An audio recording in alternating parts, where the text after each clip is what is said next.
I'm Tayvon Bowers. I go to Gardner-Webb University. I play football, and I'm a redshirt sophomore.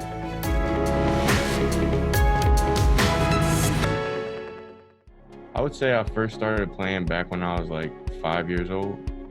So I've basically been playing all my life.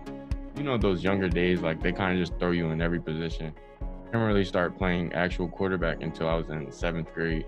And that's when I kind of really started taking it seriously.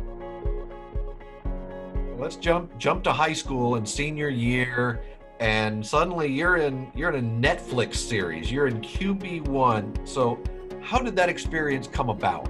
I'm still shocked about it to this day. And my coach calls me, my high school coach, and he's like, hey, I just got an email about like some show they're trying to do. Are you interested in doing that? And he's like, I can forward it to your mom and stuff. And I was just shocked. Like at first it took some getting used to, but it wasn't really that bad because like the camera crew, they weren't really that invasive. And they would sort of like, they would ask and make sure that they could be around for certain things and stuff like that. Just take us through a little bit of what was filming like for you, having the cameras, they're following you from school, home, practice. What is that like? Like I kind of started to get used to it, and it wasn't really that bad because I had the same camera crew every time. So like they were really cool guys, and I built a relationship with them. During that year, you hurt your knee, and can you talk about what happened to cause the injury and what you went through with that? So as I remember it, it was on senior night. I was doing pretty good that game, and it was on a run play. My coach called a QB run. I was running, and I got the first down. And then, like, the way that the guy hit me, my knee kind of, like, just buckled. And, like, I knew instantly that something was wrong because I heard a pop, and it was just, like, an excruciating pain.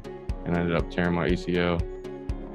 It pretty much all the thoughts, like, will I ever be able to play football again? Like, you know, all the worst things just pop into your head. And I tried to, like, after I calmed down a little bit, I tried to be more optimistic about it. How long was your recovery process, and what was that like for you going through that? Really, it took like a year, but I would say I wasn't really like confident about it, like running and stuff and cutting and all that until like a year and a half. Like I still wore my brace and stuff, and I just didn't feel like myself when I wore it. But like just the recovery process, it was really it's just a process. Like you gotta really stick with it. You gotta love the grind. And I just kept reminding myself that in order to get back to where I was, I gotta, like, this is just something I gotta go through.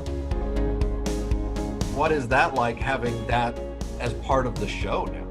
I had to make sure kept my spirits up and stayed optimistic about it because I knew that would be a part that would be featured. So like I just tried to keep keep my head high about it, you know. The show comes out, and what'd you do? Would you have watching parties? Did you get together with friends? How did that go? What'd you do when suddenly it's out there for everyone? The first episode I watched with my family just to like see what it was like. It put out like Wednesday morning, and I would watch it before school just so like I could see it before everybody else, and just to see what that episode would be about. I'd say the biggest thing I learned was just like how much influence I have on like younger kids that actually look up to me, because like I'm getting like DMs like almost every day from like little kids, and I try to respond to them the best that I can. So like that's the biggest thing that I realized, is how much an inspiration and influence I am to the younger kids.